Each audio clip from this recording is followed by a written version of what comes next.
Bonjour tout le monde. We're gonna get right into some very normal American social habits that you'll want to avoid in France. They don't exist here, they don't translate to French culture, and they might even leave you feeling a little embarrassed or leave the French person completely confused and possibly even offended. So, alright, we're just gonna jump right into it. Here's my list of American social norms you'll want to avoid in France. Alright, number one, speaking casually about money. So tell me, no matter where you're from, is talking about money taboo for you? I'm talking about things like your salary, how much you spend and on what, how much things cost, that sort of thing. I feel like in the US, money gets mentioned a lot as details in a particular conversation. Just matter of fact, not necessarily a flex or anything. It would be completely normal, I feel, to hear an American friend or family member mentioning things in a casual conversation like this. Oh, I'm celebrating tonight because I just got my $5,000 bonus at work for that last project. Drinks are on me. Or, oh, Tony, you wouldn't believe it. I got a great deal on my new car. I only paid $27,000 for it, down from a sticker price of $33,000. Damn good deal. You know, stuff like that. You get the picture. And sure, some Americans flaunt their money and are showy about it. There are French people like that. You'll find them. But I feel like in general, Americans tend to incorporate details about money just into a conversation a little bit more than the French. And again, not to flex, not to be showy, but just as a detail. Now, the French, on the other hand, tend to steer clear of money conversations that revolve around their earnings and personal spending, especially with people they don't know well. You know, they won't add details about how much something costs. They won't ask personal questions about someone's finances or salary. And again, that goes into respecting someone's private sphere versus the public sphere. And it's something I've mentioned a lot. Private things stay private. But let me point out an exception. Let's say a French person was telling you about how expensive a vet bill was for their dog, or complaining about the cost of their new car insurance premium that just went up because they got in an accident. You know, you'll definitely hear conversations among the French saying like, oh man, I had to spend another 400 euros at the vet this week. I hope my cat's okay. Kind of like they're commiserating with a fellow French person over obligatory spending and just one of the many costs that come with living life in France. That you'll hear a lot. But what you won't hear are, you know, details about someone's bonus at work or the cost of their house or how much their shoes cost, just in casual company. And of course, depending on the context of the situation and the company you personally keep, it might be inappropriate or a social faux pas to bring up money in the US, just like in some situations in France. You know, you don't go to your new neighbor's dinner party and ask the host how much he paid for his house or how much that wine cost. You know, you have to kind of read the room there. You know, that's probably a definite no everywhere. You don't go around asking people how much their house costs or their car. All that said, I was kind of surprised over the past couple of months. A few French acquaintances have kind of casually asked me how much I've made on various YouTube videos. And truth be told, not much. I think my Youre video series that I worked so hard on, it made me a whopping $19 total, which didn't even cover my gas to get there, if we're being honest. But anyway, the questions caught me completely off guard because, you know, they weren't from people who I knew well. They're people who probably wouldn't really talk about money, you know, so I found it kind of weird. And yeah, there are always exceptions. Of course, it's not across the board that money talk is avoided at all costs in France. Some people will broach the topic of money, but I'd say to be on the safe side, let the French person be the one to open up the conversation about money first. As I said, read the room. All right, number two, expecting your coworkers to buy you a cake on your birthday. So in France, it's you, the birthday boy or the birthday girl, who buys the cake and treats all of your coworkers to it.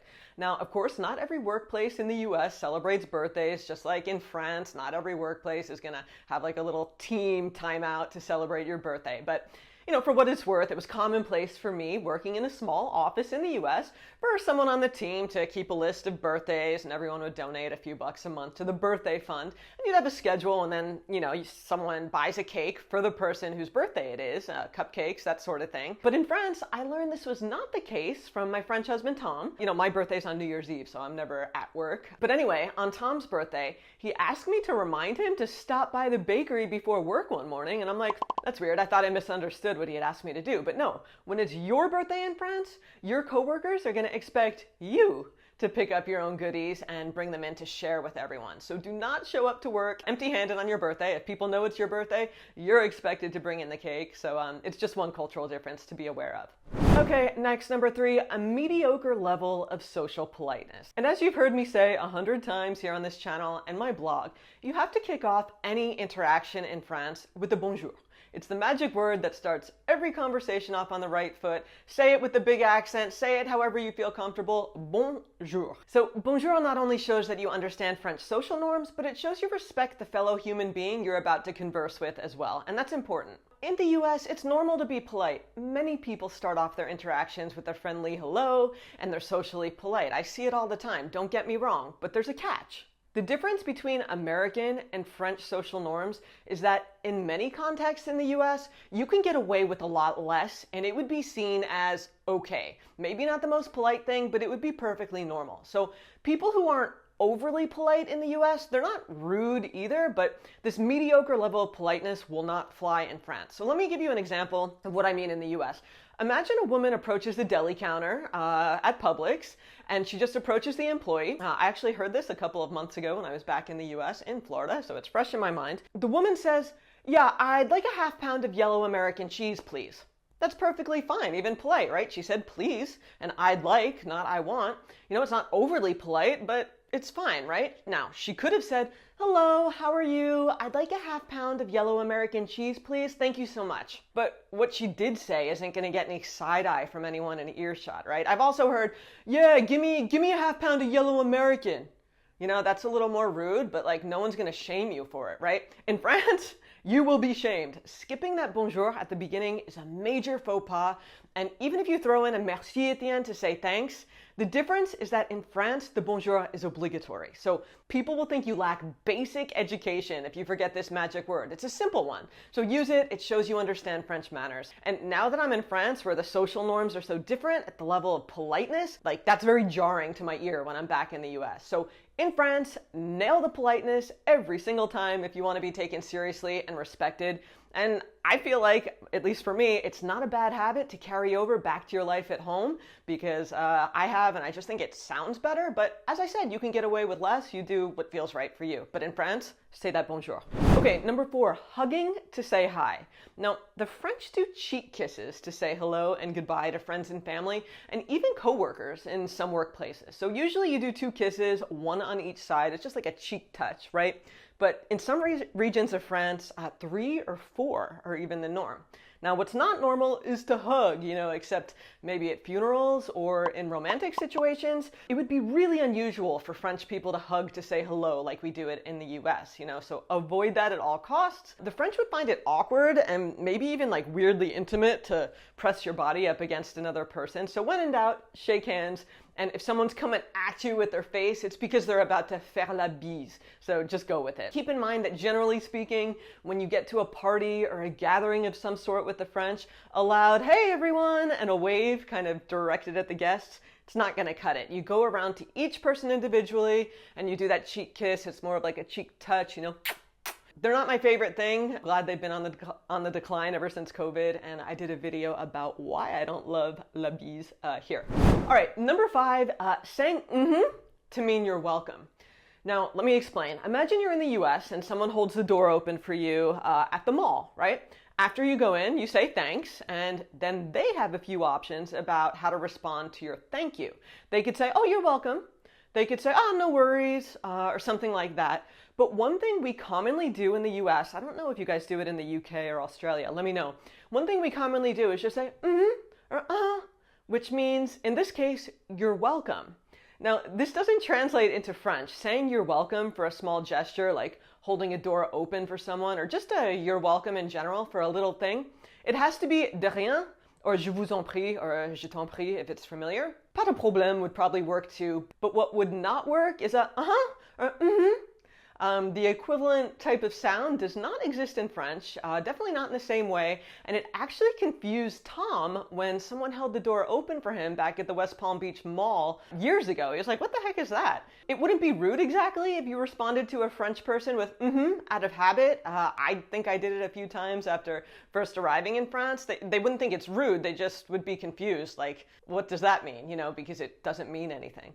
All right, next up, number 6, meeting a friend for dinner at a restaurant at 6 p.m. Now, yes, I know all of you don't eat dinner at 6 p.m. You eat later. It's totally normal in the US, especially outside of major cities and especially families with small children. It's totally normal to see restaurants full of people eating dinner at 6 p.m. on any given night. You know, like I said, the older people, families with young children, they have early bedtimes. And sure, while you can eat past 6, you eat 7, 8, even 9, it's an option in the US. Restaurants are open, and that's more common in big cities. The difference is in France, unless you're going out for some apéro, you know, pre-gaming, or like a drinks only kind of thing, meeting a friend for a sit-down dinner at 6 p.m. would not be possible, number one, because most restaurants don't even start serving dinner until 7 p.m. And if a restaurant serves dinner before 7 p.m., it's a tourist trap. Avoid it. And this is especially true outside of touristy areas and big cities. 8 p.m. is the most common time for a dinner reservation in France. I guess when I mention to French people that I'd eat dinner at 6 p.m. as a kid growing up, they'd laugh and tell me that's the time senior citizens eat dinner at nursing homes in France. But you know, we had things to do after dinner in the US, different lessons and study groups, so we'd eat dinner early. All right, number 7, baby showers. Most women in France don't have baby showers, you know, the traditionally female, fun-filled party with friends and family before the baby is born. This is not common in France at all. Some French women, I will say, maybe they'll have one if they've attended a shower abroad or they've heard of the tradition and want to do something that's getting a little trendy in France, but the baby is showered with gifts once he or she arrives, not before. So you're not going to see a lot of special baby shower cards for the expecting mother or pastel shower decorations at the party store. Baby showers really aren't a thing here in the same way that they are in the US. So if you have a French friend who's expecting, don't assume that she'll have a baby shower before the baby's arrival, because you're going to be waiting for that invitation forever. Okay, number 8, complimenting someone you don't know about something they're wearing, or even asking where they bought it from. So let me set the scene. You're in a US suburb, you're at the mall, or maybe you're at Target, you're waiting in line to pay for your shoes, approaching the cashier, and you notice a woman behind you. She has this beautiful handbag, and you just engage her in conversation, and you compliment her bag, and you ask her where she got it from. And she was really flattered by your compliment. She was happy to chit-chat for a little bit, you know, waiting in line. Then it was your turn to pay, and you both went your separate ways, and that was that, right? Now, while this is not a daily occurrence in the US, in many areas, it's perfectly normal to engage in this sort of conversation with a stranger while waiting in line somewhere, or just while making small talk in general. People will point out that they like your sweater or your bracelet or your shoes or your glasses. Maybe they'll even ask you where you bought those things from, and it's normal. Now, in France, this would be seen as a bit unusual and might be off-putting to French people, because it could feel like you're kind of invading their personal sphere a little bit. It's not rude, you know, a compliment is probably as far as you'd want to go. It might catch someone off guard. Definitely do not go that extra step and ask where someone bought something from, unless you know them, you know. And like I said, compliments can catch people off guard. I told a woman at the gym a few years ago, someone who I just casually knew, I told her, "Oh my gosh, I love your colorful leggings. Where did you get them?"